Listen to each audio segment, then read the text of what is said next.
Hello, my flat earth family. I have finally gotten around to making a video log. I've been telling everyone else and myself that I would be doing this soon, and I keep wimping out. So, finally getting around to it. I have a lot of thoughts that I want to get out there, and probably once I do it the first time, it'll be easier, and I can do it all the time then. But, I have some things on my mind that I wanted to just kind of throw out there because I've been commenting a lot on Facebook about a certain topic, and I wanted to just kind of put my thoughts out on video that I can go back and reference it, or someone else can reference it if they like what they're hearing. So a lot of you right now are super excited about a new video that we've been introduced to, and unfortunately I can't even say the gentleman's name because it's in a different language. But y'all have probably by this time heard of the video talking about the fact that there are no forests on the flat earth. Absolutely mind-blowing video, and hopefully I can get my thoughts organized so that I can share them on here. But there's just so many things going through my head, and plus just bouncing ideas off of other people and feeding off of their ideas. It has just been fantastic. I'm not going to say it's quite the same as figuring out that the earth is not a spinning ball, but it is definitely up there with the mind blown, fantastic experience, awakening, changing my whole perspective on the world. And basically this video goes into detail, but needs to have a sequel, because there are so many questions unanswered. But he goes into talking about the fact that our earth, it does not look even a shred of what it used to look like, and we really have no idea, and up and including things like our trees, which I'm actually sitting in front of a huge tree that we have in our yard. It doesn't look that big right now, but when you stand beside it, it's big enough that probably 3 people can't get their arms around. And that's literally, we're talking like a toothpick compared to some of the things that were talked about in this video. And one of the things included the fact that trees are so tiny that what we see now, they're just a fraction of the size of what they used to be.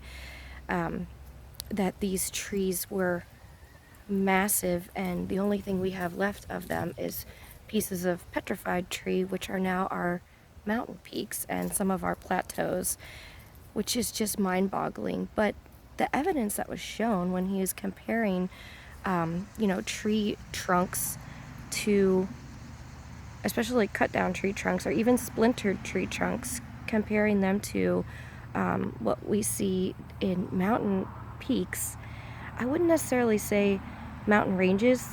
For instance, where I live in south central Pennsylvania, the United States, and we have mountain ranges, which are not individual mountain peaks. They are long, winding mountain ranges that connect to each other, and they're not as tall as some of these mountain peaks. But now that I start thinking about it, when you look at a root system of a normal sized tree, oftentimes part of the root comes up out of the ground, and it's long and it's winding and it's rigid, kind of like the mountain ranges that I have in Pennsylvania.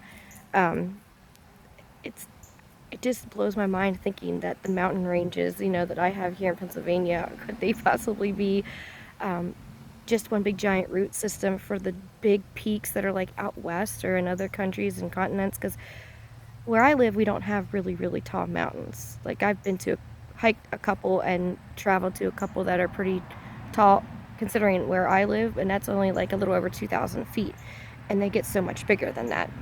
That's really, tiny compared to other mountain peaks. But anyway, this video goes into explaining how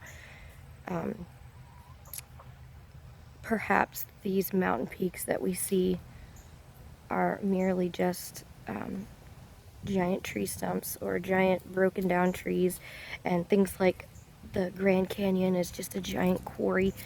And there's more details, but I just kind of wanted to go into some of the things that I was thinking of. If this is true,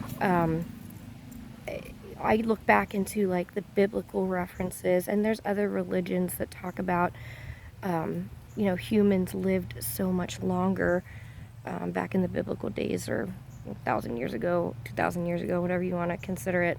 Um, there are stories of people like Methuselah who lived into the 900 years old, and humans lived hundreds and hundreds of years.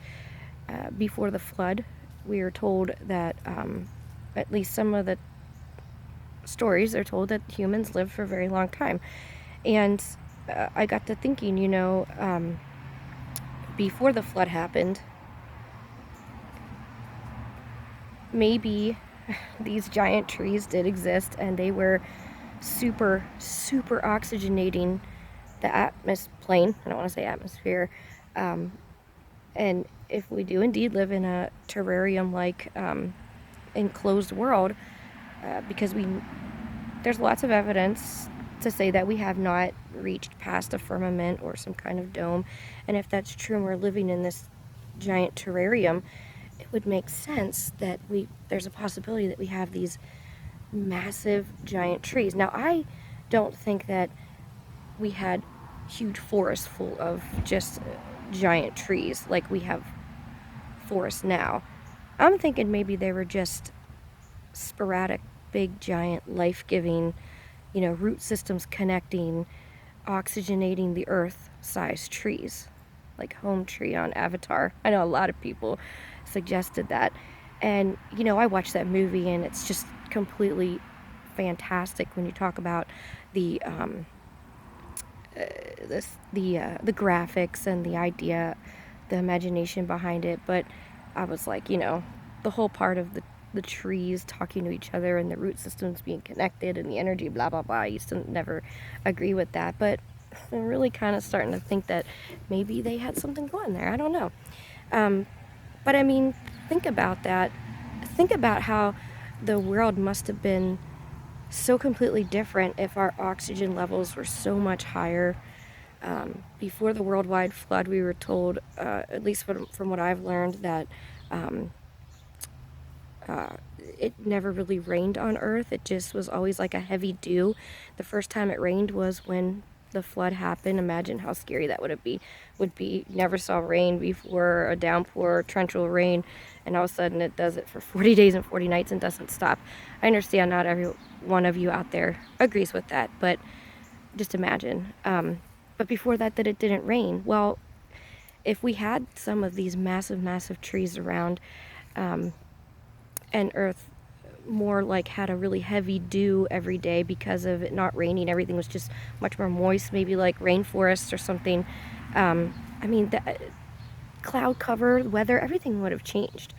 I just can't imagine it. And I've had some people say, well, they're questioning, well, how would these massive trees be watered? Like, how in the world would you keep a massive tree like that alive? Well, we're still thinking like in our present day thinking, where it's not that way anymore. So why wouldn't a tree be able to live? Why does it have to have rain to get its water? If it's really that big and its root system is really that deep, why couldn't it just tap into the underground water, system and not need to necessarily have the rainwater? I don't know. Some of my other thoughts were things like the root systems. If we're finding that these giant mountain peaks and these things that look like stumps are actually old trees, then where's their root system? And I got to thinking, wow, maybe when we find like veins of coal, that those veins of coal really aren't just a natural resource or just coal. It was actually partially biodegraded or changed root system from one of these massive trees. What about cave systems under the ground? Could that have been caused by these giant roots? Just so much to think about. I love the idea of the massive trees creating this super oxygenated world a long time ago, and that's why humans lived longer, and that's maybe why. I know not everyone believes in dinosaurs, but as far as biblically, and other religions, they still talk about creatures like dragons. We don't have to necessarily have all the dinosaurs out there that science has told us, and I don't believe the original story about where they came from and how many species there are, but there's no reason why there couldn't be some creatures like that. And if there was, reptiles, don't ever stop growing. They shed their skin and they just keep growing. So if they lived in a super oxygenated world where everything stayed alive longer, why couldn't they have gotten bigger? Sorry, I'm outside. I got sweat bees flying around me. Anyway, it's beautiful out here, so I decided to come out here and talk to everybody. I'm trying to think of some of my other thoughts, like we were talking about, well, then who cut these trees down? And who mined these giant quarries which could have been what created the Grand Canyon and things like that. There are stories from a long time ago of giants, and who knows how big they got. Who knows how many races there were. Even Greek mythology and Roman mythology talk about giants and cyclopses and things like this. The Bible talks about things like that. Other religions talk about giants and other races. I got to thinking, this just opens up a can of worms as to, what if the stories of situations and experiences like the Tower of Babel, where in my mind I've always thought, if the Creator got that angry because humans were trying to reach to heaven, that He confused and confounded their languages and then sent them to spread them out. Maybe He didn't spread them out to the different continents like we think. Maybe He actually split the races, and I'm not talking like human race. I'm talking like, was there at one point in time, like some of the folk stories and some of the old stories say, were there races of giants, races of cyclopses, minotaurs, reptilians, humans, the Nordics, the Greys, different things that we would consider aliens, but really weren't. They were maybe angelic races. Who knows? Maybe when this all went down, all those races got separated into different puddles. I know I talk about dome firmament, then I also talk about sometimes more land, but there's no reason why. Just because we have a top or an enclosure doesn't mean that there aren't ways to get in and out. We just don't know about it. And that's for another video. If I had time now, when I'm done with this one, I might make a second one, because I have some thoughts on the firmament and the dome and Antarctica and things like that I'd like to get documented as well. So anyway, that was just a thought with the Tower of Babel and the different races, and maybe it wasn't the different continents in between oceans that separated us. Maybe it's the ice, and it's completely different worlds on beside us on the flat plane in a different puddle, like they say, the puddle theory. I don't know, but it just opens up so many different possibilities. I absolutely love being involved in this part of my life and all these people's lives that are close to me right now, that are experiencing this awakening and opening their mind, and just literally, I've seen some people kind of not, you don't have to agree with the video, but I've seen some people really be like, well, that's ridiculous. Well, so is thinking completely opposite of what we were taught as far as science says about the earth. But my mind is open to all these different possibilities. When someone gives me some evidence, and we were taught a certain way, who are we to say if that's really correct? Anyway, I just love that we are all so open. I love the conversations that are going on right now and all the Facebook groups. It's just, I feel like there's a sense of camaraderie and how everyone's kind of feeding off each other.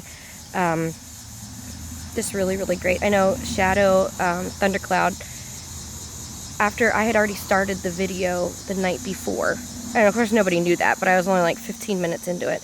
The next day I started watching the rest of it in the morning while I was getting ready for work. Actually turn on flat earth videos, jump in the shower and listen to them, and then I listen to them on the way to work, because it's just time I have to myself and I can catch up sometimes. And I started getting through that, there's no force on flat earth video, and I got about halfway through it, and then Shadow made a post, and it just blew up with all the different comments and the different thoughts, and I just absolutely love it. And I decided that even though I was only halfway through, I was going to start sharing it, because I just adored what was being said. And I'm sorry to the gentleman that made the video. Like I said, I can't say his name, but if I remember, I'll put his the link to the video underneath this video log in the description.